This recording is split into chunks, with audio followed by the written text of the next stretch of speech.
Donc, la dernière Mishnah sur laquelle on s'est arrêté hier, la Mishnah Vav, euh, rapportait, vous vous souvenez, le fait de pouvoir brûler des kochim, donc du bassar kodesh, qui provient des korbanot, qui a été impurifié. Et il y a différents niveaux d'impureté. Et ce qu'on voyait dans la Mishnah, c'était Rabbi Hanina Sgan HaKohanim, qui rapportait euh, que les Kohanim, justement, ne s'étaient pas privés de brûler de la viande qui avait un niveau de Touma avec une autre viande, Kodesh également, qui avait un niveau de Touma différent. Donc, fatalement, la viande qui était, entre guillemets, contaminée avec un niveau d'intensité faible allait retrouver être impurifiée un peu plus. Euh, Lui, ce dont il parlait précisément, c'était de la viande qui avait un niveau de Sheni Latouma, ok, Sheni Latouma. Donc c'était pas Avatouma, c'était pas Rishon Latouma, c'était Sheni Latouma, c'est un peu plus dilué, qui serait devenu donc Shlishi Latouma, qui aurait été brûlé avec euh, euh, Sheni Latouma. Excusez-moi, la viande qui a été rendue impure au contact de ce qui était Sheni Latouma, qui devient donc Shlishi Latouma, qui a été en contact de ce qui est déjà au niveau 2 de Touma. Plus on avance dans les chiffres et plus la Touma euh, elle est, euh, elle est petite, elle est moins importante. Ok. Avatouma, c'est plus. Rishon, premier, c'est un peu moins. Sheni, c'est encore moins. Deuxième, c'est encore moins. Shlishi, troisième, c'est encore moins. Donc cette viande qui avait été au contact d'un Sheni, d'un deuxième de Touma, et qui devient donc Shlishi, troisième à la Touma, qui aurait été dit Rabbi Hanina Sgana Kohanim, il témoigne que les Kohanim, justement, ne s'empêchaient pas de brûler cette viande Shlishi la Touma avec une viande qui aurait été tamée au contact de Av Atuma. D'accord? Av Atuma, donc c'est bon, ça commençait presque le top niveau, et qui avait donc contracté une Touma de Rishon, de premier niveau de Touma. Et donc, fatalement, en mettant ce Rishon avec ce Shlishi, le Shlishi va devenir Sheni. D'accord? Donc, on ajoute de la Touma sur la Touma qui était présente auparavant. Et Rabbi Akiva venait ajouter sur ce que disait Rabbi Hanina Sgan HaKohanim, que les Kohanim ne s'empêchaient pas, ne faisaient pas cas de brûler de l'huile qui avait été donc qui avait été rendue inapte, qui avait perdu son statut de Kodesh, au contact d'un Tuvulium. Tuvulium, vous vous rappelez, le Tuvulium, comme son nom l'indique, il a été sujet à une tvila. La tvila, c'est l'immersion dans le mikvé. Et celui qui fait l'immersion, donc alors, il y a différentes catégories d'impuretés qui sont contractées, qui vont nécessiter un processus différent pour retrouver l'état de pureté. Ok. Celui qui, euh, Celui qui s'est retrouvé tamé au contact d'un mort, il n'est pas purifié du jour au lendemain. D'accord. Il y a besoin du process de la paradouma, la vache rousse. Il y a le troisième jour de l'aspersion, et le septième jour encore, etc. Donc ça prend toute une semaine. Il y a certaines tum'ot qui, elles, ne sont que... ça dure un jour. Donc tvila le jour même. Et une fois la nuit tombée, alors que le mikvé il a eu lieu en journée, une fois la nuit tombée, le type il recouvre son état de tahara, de pureté. L'état dans lequel il se trouve durant la journée après avoir fait son mikvé, c'est ce qu'on appelle tuvulium. Il est immergé, entre guillemets, du jour. Il a pratiqué, il a réalisé la tvila, le mikvé, et il faut que le jour se couche pour qu'il puisse redevenir Tahor. Donc, dit Rabbi Akiva, un Tuvulium qui est donc qui a cette Toum'a durant la journée jusqu'à ce que le soleil se couche, il a un statut de Sheni la Touma, deuxième niveau de Touma. Et quand il va toucher de l'huile de Trouma, d'accord, de l'huile de Trouma, donc il va rendre cette huile, puisque lui il est niveau 2. Vous vous rappelez que ça décroît d'un niveau à chaque fois, ok? Il y a une perte d'intensité au contact, on passe au niveau inférieur. Donc lui étant Sheni la Touma, il va toucher de l'huile de Trouma, il va la rendre Shlishi, troisième niveau de Touma. Et quand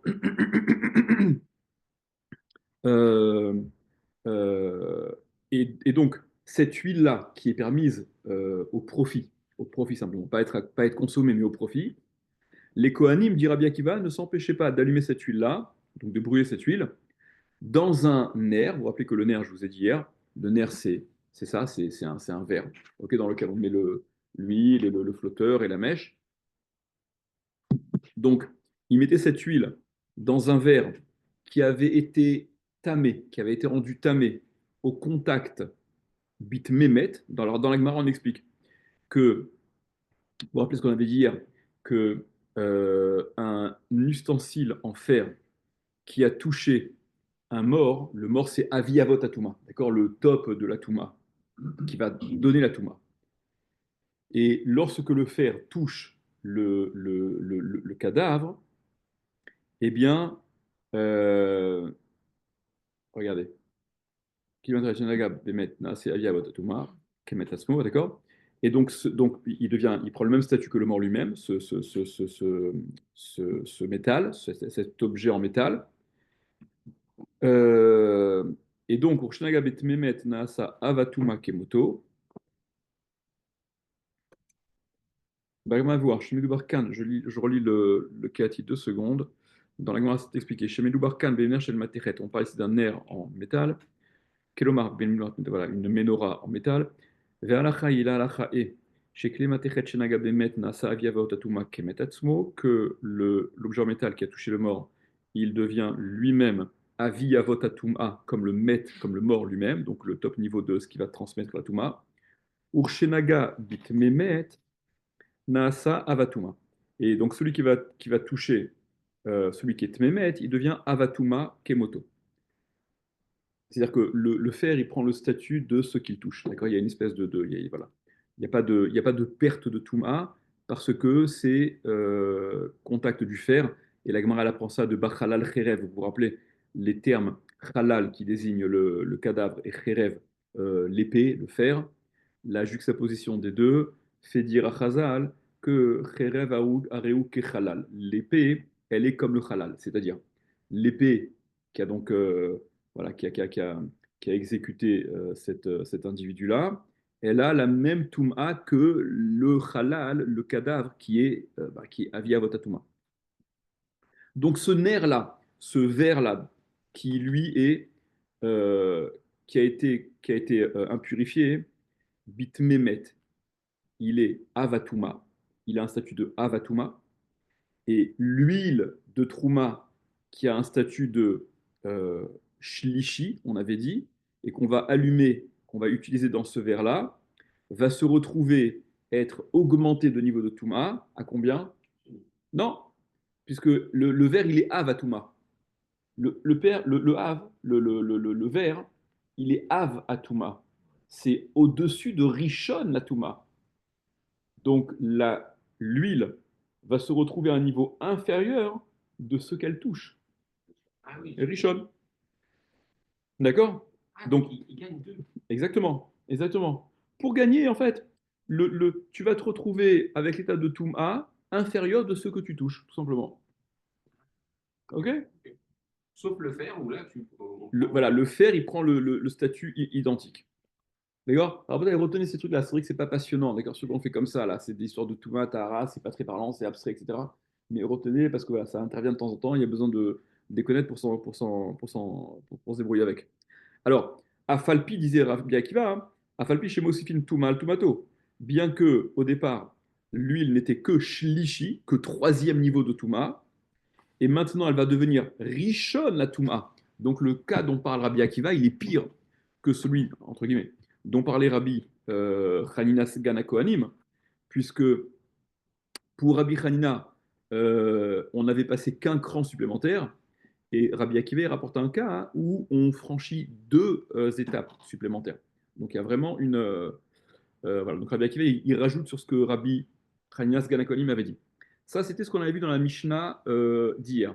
Mishnah qui suit, ah ben non, on prend en route, on continue quoi. Amar Rabbi Meir, il a dit Rabbi Meir, midi vrehem de leurs paroles, de leurs propos, de Rabbi Chanas Gana Kohanim et de Rabbi Akiva, qui rapportent que les Kohanim ne faisaient pas cas de brûler de la viande qui avait été tamée à un niveau de Toum'a, qui était donc ce qu'on appelle le rappeler Vlada Toum'a, d'accord, des Toum'a un peu plus lointaines que le Havatouma, et de brûler cette viande avec une viande qui était Havatouma. Et donc, euh, franchir un gap de Touma, rajouter de la Touma, et, ainsi que le cas de Rabbi Akiva qu'on vient d'évoquer. Donc, dit Rabbi Meir, de ce que Rabbi Chaim Ganakoni et de ce que Rabbi Akiva ont dit, la Madnou, on apprend, on en déduit, chez Sofin Trouma Teora Imatmea, qu'on peut carrément brûler de la Trouma pure avec de la Trouma Tmea, Bapessar, à Pessar. Alors, c'est quoi l'histoire? En fait, Eref Pessar. Bien que pourquoi on parle de la veille de Pessah? La trouma de Hametz, une trouma de Hametz, elle est théora, elle n'est interdite à la consommation à la sixième heure, comme on avait parlé, vous vous rappelez, la dernière heure qui précède le moment où on va basculer dans l'interdiction de consommer du Hametz. Vous vous rappelez qu'on a dit Minatora, l'interdiction de consommer le Hametz, c'est dès la deuxième moitié du jour. Vous vous rappelez de ça? Donc, voilà, du 14. Du 14. Donc, la sixième heure du jour, je parle de la journée du 14, d'accord? D'après Chazal, la journée, elle commence la nuit, d'accord? La Torah fait commencer le jour, la nuit qui précède. Donc le 14, la nuit, quand il faisait nuit la veille, on était en 14. Maintenant, le jour, les 12 heures de jour, à partir de quand l'interdiction de consommer le Khametz commence? Eh bien, à partir de cette moitié, la deuxième moitié. Donc, jusqu'à la sixième heure inclus, Minatora, il n'y a pas de problème de consommer du Khametz.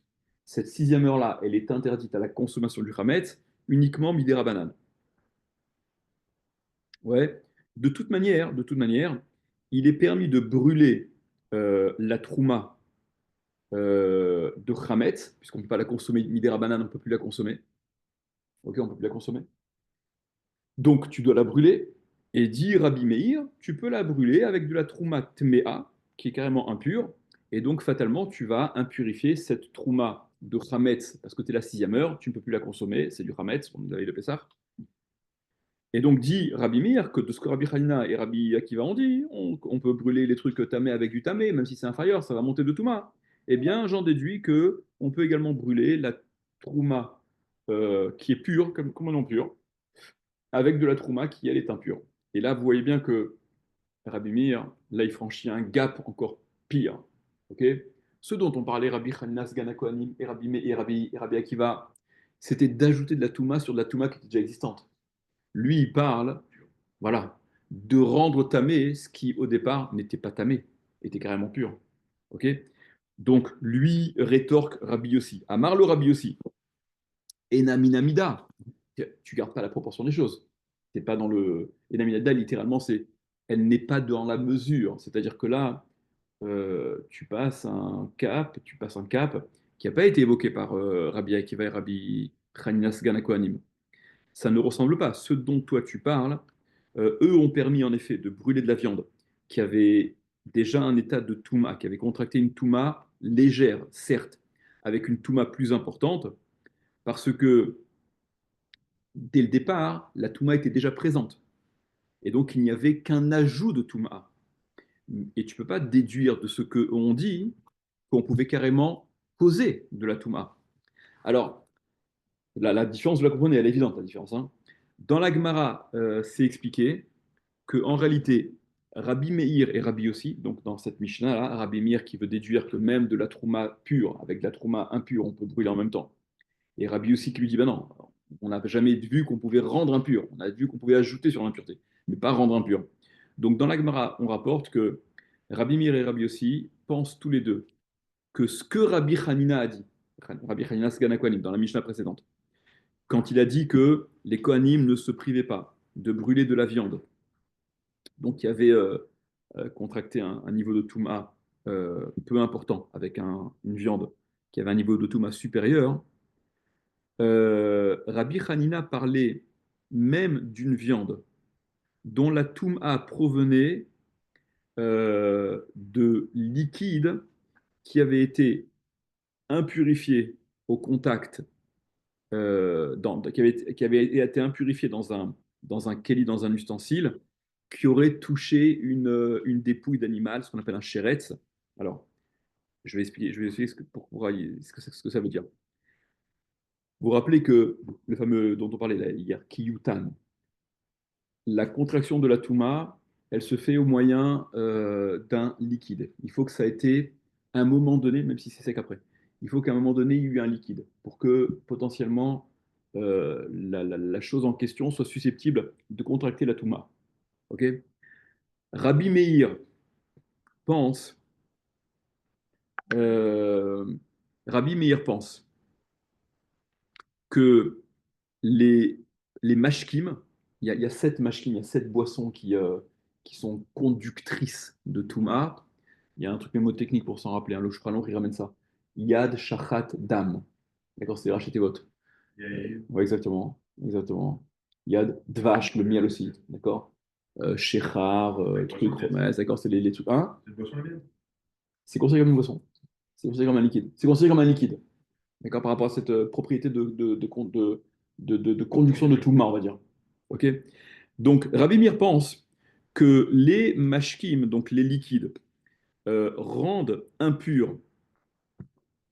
Rabbi Meir pense que les mashkim, que les liquides, ne rendent pas impurs euh, d'autres aliments, si ce n'est Minatora, ça n'est que des Rabbanan. D'après Rabbi Meir, d'accord, et c'est de, voilà, d'après Rabbi Meir, les liquides ne rendent pas impurs les aliments, les autres aliments. Minatora, ça n'est que des Rabbanan. Par conséquent, il dit que puisque les Kohanim ne s'étaient pas privés, c'est ce qu'il disait avant, puisque les Kohanim ne se privaient pas de brûler en même temps des viandes qui avaient un niveau de Touma différent, c'est parce que, en réalité, Minatora, la viande qui avait un niveau de Touma inférieur, Minatora, elle était pas tamée, cette viande. Elle n'était pas Minatora, elle n'était pas, euh, elle n'était pas impure. Parce que, comme on vient de le dire, d'après Rabbi Meir, la Gemara explique que ce dont on parle, cette viande dont on parle, c'est une viande qui aurait été au contact d'un keli dans lequel il y avait un liquide dans ce keli, et ce keli il avait touché quelque chose de tamé. Ok. Donc, ok, le keli avait été rendu tamé. Mais la transmission à l'aliment, Minatora, il n'y a pas. La transmission de la Touma à l'aliment, il n'y a pas. Donc cet aliment, en réalité, il est Tahor, Minatora. Minatora, il est Tahor. Et si les Kohanim ne s'empêchaient pas de le brûler, ce bassar-là, cette viande-là, avec une viande qui véritablement avec une autre viande qui elle était véritablement tamée, c'est que il permet de mélanger ce qui n'a aucune Touma Minatora avec ce qui a de la Touma. Donc tu vois bien que ça pose pas de problème. C'est pas simplement mettre ensemble différents niveaux de Touma et faire monter de Touma pour celui qui avait un niveau de Touma inférieur, mais en réalité c'est même rassembler ce qui n'a aucune Touma, puisque Minatora il n'y a pas de Touma. Cette Touma, elle est uniquement Midera Banane. Dans le cas, encore une fois, je reprends ce dont on parle. Donc là, on défend Rabbi Meir. On essaye de trouver en vérité. Donc, Rabbi Meir, Rabbi Meir, il viendrait simplement formuler, comme on ne l'avait pas vu avant, voilà ce que disait déjà Rabbi Hanina.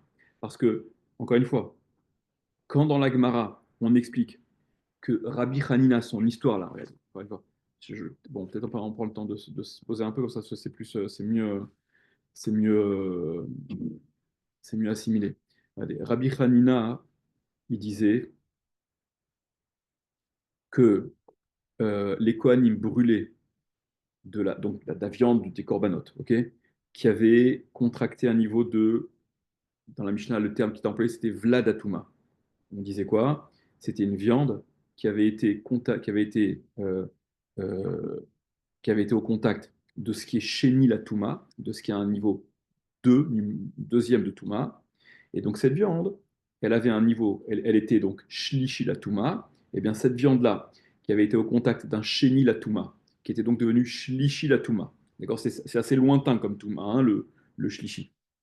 On a dit que pour les aliments normaux, ça n'existe pas. On ne va pas jusque-là. Mais là, on parle de Kodesh. Donc, plus le sujet il est sensible, et plus la Touma, elle est lointaine. C'est-à-dire elle fait sens. Ok, sur une pomme que tu vas manger, il n'y a pas de chichi la Touma, ça n'existe pas. Ok. Et donc, cette viande-là qui avait un statut de shlishi la Touma, les Kohanim ne s'empêchaient pas de la brûler avec de la viande, une autre viande tamée, qui avait été rendue impure au contact d'un Av à Touma. Av à Touma, c'est celui qui avait touché le mort. Donc cette viande qui avait touché ce qui avait touché le mort, elle devenait elle-même Rishon la Touma. Donc Rishon la Touma avec Shlishi la Touma, hein. Le Shlishi, il se retrouvait au niveau inférieur du Rishon. Sheni. Ok. Revenons à notre Mishnah. Dans la Gemara, chez nous là, on explique que ce dont parle Rabbi Haninas Ganakoanim, cette histoire-là des deux viandes, parle du cas, parle aussi du cas où la viande qui a été, la viande dont on parle, son impureté, elle provient de boissons qui ont été impurifiées dans un kéli, dans un ustensile, qui a été au contact avec un chéretz, avec une dépouille d'animal. Donc le kéli, il a touché un lézard mort. Le kéli, il a contracté de la touma. Maintenant, il y a un liquide qui était dans ce kéli-là.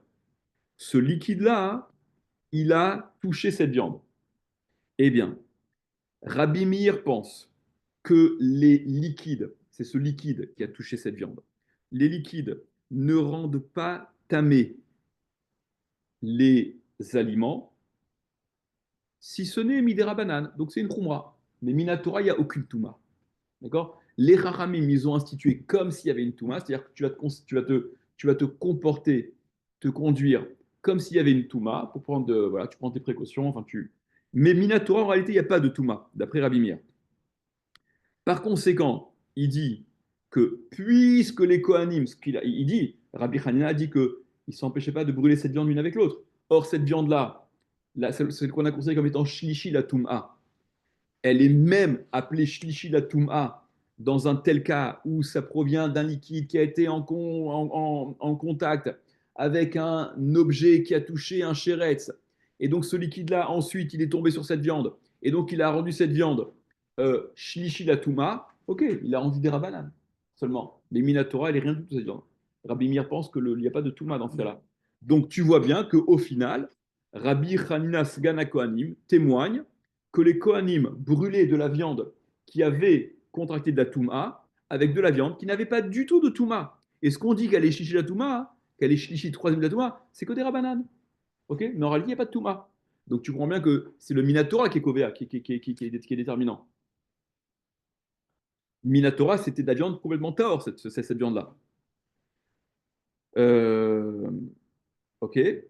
Donc, Donc, on apprend donc on peut déduire que lorsque la sixième heure, la veille de Pessah, où on doit se débarrasser du Hametz, puisqu'on ne peut plus consommer ce Hametz, il est permis de brûler la trouma, qui est une trouma de Hametz, qui est théora, qui est pure, complètement pure, qui n'est interdite, au quart d'auteur, qui n'est interdite à la consommation que des rabananes durant cette sixième heure-là. On peut la brûler avec de la trouma, tméa, avec de la trouma qui est impure. Ça, c'est ce que pense Rabbi Meir. Rabbi aussi, lui, pense que la toumat mashkim, que la touma du liquide, elle impurifie l'aliment avec lequel elle va être en contact minatora. Rabbi aussi dit non, non, non, non, non. Cette transmission de touma, elle n'est pas innovée par les chachamim, elle est minatora. Par conséquent, il répond à Rabbi Meir, enaminamida. Ce que tu dis, non, c'est déséquilibré. Enfin, tu ne peux pas déduire de ce dont on parlait Rabbi Chanas Ben Kohanim et Rabbi Akiva, où il ne s'agissait qu'un ajout de Touma, ok, à ton cas, à toi, hein, où carrément tu vas créer la Touma. Enfin, d'accord. On parle d'un truc qui est. Puisque la viande qu'ils avaient permis d'ajouter, de mettre une. C'était simplement augmenter le niveau de Touma à une viande qui avait déjà un certain niveau de Trouma. Alors que ici, la Trouma dont tu parles, toi, elle est théora, elle est pure, et l'interdiction de consommer cette trouma, elle est que des rabananes, d'accord. Elle n'est pas interdite, elle a pas, elle a pas de problème, elle n'a pas d'invalidité, cette trouma. Seulement, comme c'est la sixième heure et que les khamim ont interdit de manger du hametz à la sixième heure, donc on ne peut pas consommer cette trouma. Ok. Alors sachez que la halacha est que Tum'at Mashkim, les Tamé Achirim, et Naminatora, que la Touma, donc des liquides, pour impurifier ce avec quoi elle va être ce avec quoi ces liquides vont être en contact.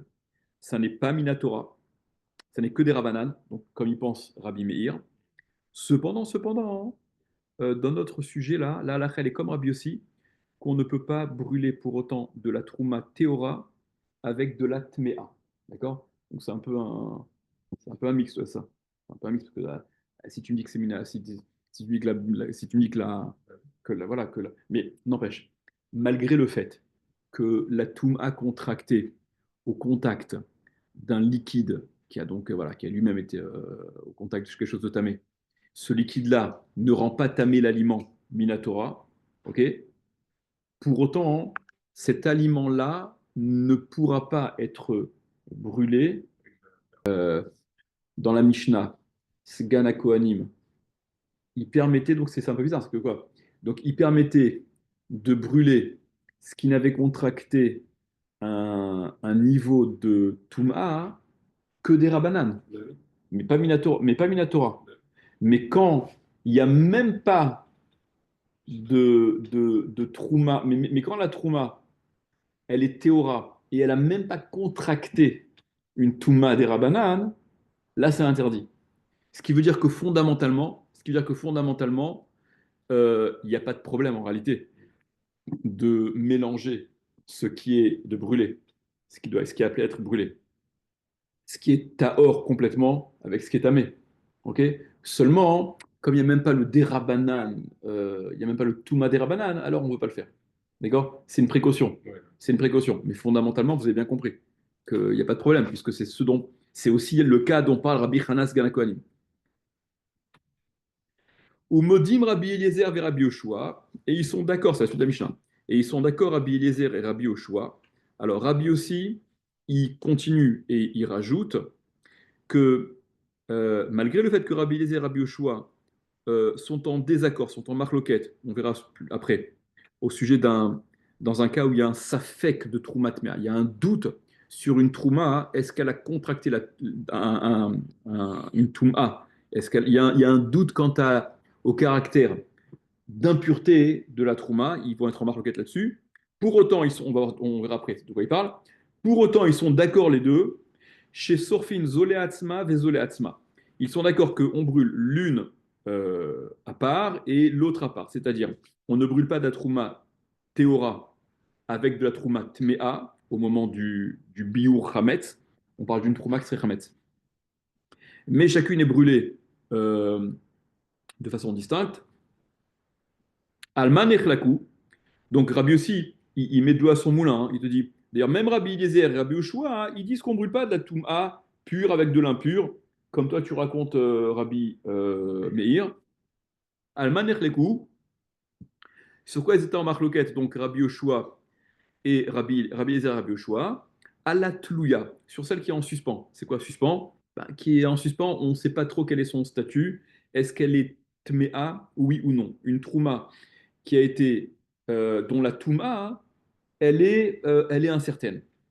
Vea la tméa, et sur la tméa, et sur celle qui est tméa, c'est-à-dire chez Rabbi Eliezer Omer, que Rabbi Eliezer il dit Tisaref zoleatzma vezoleatzma, elle sera brûlée celle-ci à part et celle-ci à part, bien que la trouma sur laquelle il y a un safek, un doute de touma, on soit tenu de faire attention qu'elle ne se, qu'elle ne devienne pas tméa de façon certaine. Il y a un interdit, il y a un interdit, d'accord? Il y a une obligation d'être vigilant quant à la pureté de la trouma. On va pas, on n'agit pas de façon à causer de la touma, à rendre tamé de la trouma. Donc, on doit être vigilant et faire en sorte d'éviter que la trouma ne contracte que la trouma ne contracte de la touma. Maintenant, une trouma qui est safek, je ne sais pas si elle est tmia ou non, eh bien, je suis également tenu à cette injonction de veiller à ce qu'elle ne soit pas en contact avec une touma certaine. D'accord? Il y a un safek, elle est tmea, pas tmea, j'en sais rien, j'ai un safek.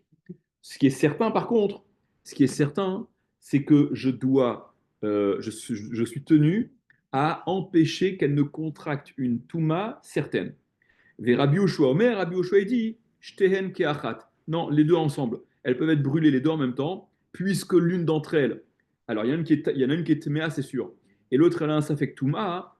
On n'est pas l'injonction d'être vigilant sur attention, hein, qu'elle ne soit pas au contact de touma, ne concerne pas, ne concerne pas une trouma, pardon, qui est déjà entachée entre guillemets par un safek touma, par un doute de touma.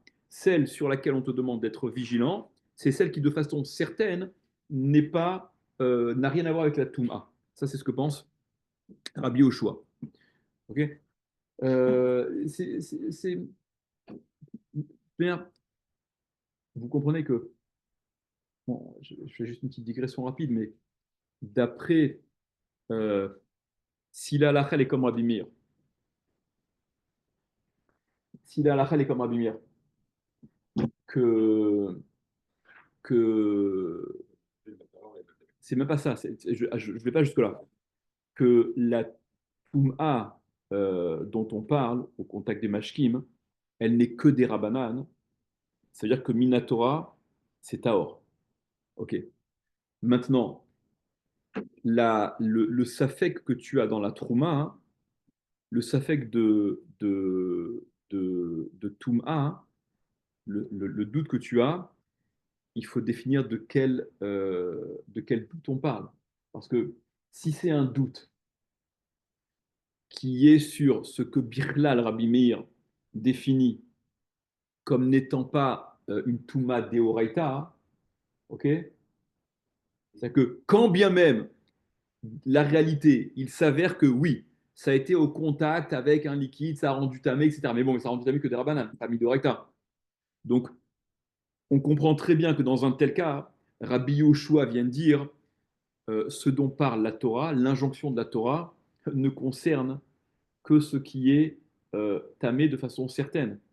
Mais un safek qui porte sur ce qui minatora bichlal n'est même pas d'accord. Il faudrait un peu continuer, voir de quoi il s'agit précisément. Mais venez, on avance. Ok, ça, on a fait.